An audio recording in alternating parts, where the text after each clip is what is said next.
Why hello there guys, my name is Matt, let's talk movies. First of all, you might be asking, why am I speaking in a British accent and wearing such fine tailored clothing? And the reason for this is that Mad Men Season 6 will be premiering this Sunday. I've even got a fine bottle of Canadian Club, which is Don Draper's favorite drink of choice. Oh, would you like a drink?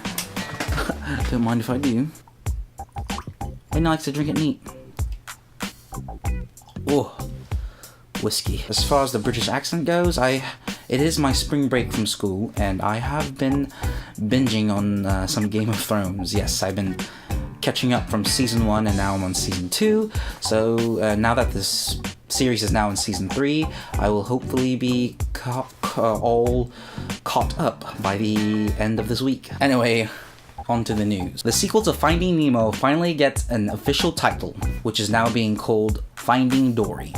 Ellen DeGeneres, who voiced the character of Dory in the 2003 Pixar film, announced on her talk show about the news of the long sought-after sequel. And if you can't tell from the title, the new film will center around Dory, who finds herself in Nemo's prior predicament.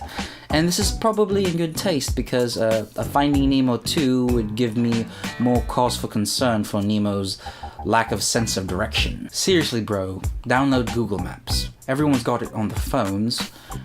You know, it'll save your life. And it's free. Finding Dory will be released on November 25th, 2015, just in time for awards season, so you guys can look forward to that. Miramax and Martin Scorsese are teaming up to create a television version of the 2002 film Gangs of New York. Scorsese and company will look to expand on the film's concept by introducing gangs from other cities such as Chicago, whose own history with the criminal underworld has not gone unnoticed. This got me thinking, how are they going to name the series? Because you just can't go and explore other criminal municipalities and still call it Gangs of New York.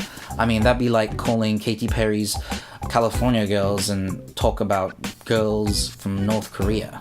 Okay, bad example, but you get what I mean, right? It's a contradiction, I tell you, a contradiction. The actor Matthew McConaughey recently confirmed that he will be appearing in Christopher Nolan's next film, Interstellar. McConaughey is somewhat in the midst of a career comeback, starring in such films as The Lincoln Lawyer and Magic Mike, which are major departures from the romantic comedies that have, putting it lightly, ruined his manhood. So to have him land the coveted lead role in Chris Nolan's next film, at least from my point of view, restores his manhood. And frankly, anyone with the name Matt deserves all the success in the world.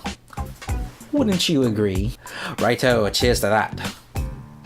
And finally, Will Smith comes clean about declining to work with Quentin Tarantino in Django Unchained. Prior to casting Jamie Foxx as the title character, Tarantino's first choice to play Django was Will Smith. According to Entertainment Weekly, Smith was convinced that Django was not the lead character of the story.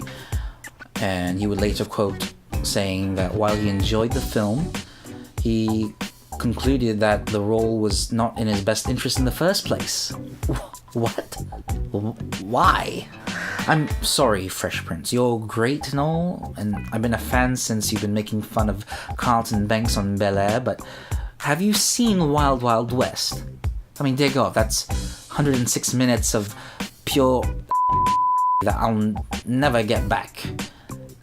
Had you taken on the role of Django, you would have vindicated all the wrongdoings you have inflicted upon your loyal fan base, present company included. My apologies for the rude outburst. The wound that is Wild Wild West is one that still cuts deep. And before I end this episode, I'd like to wish my condolences to the Ebert family who've lost their dear patriarch, Roger Ebert, the famous film critic, who passed away at the age of 70. He had been battling cancer for a while, so it's very tragic news for the film industry especially. So yeah, my prayers go out to their families. Thanks for all the insight into films you've given us, Roger Ebert. We won't forget that. Anyway, that's it for the movie news this week. Don't forget to leave a positive or negative response in the comment section down below, and be sure to stay tuned for more movie news and reviews. Until then, thank you for watching.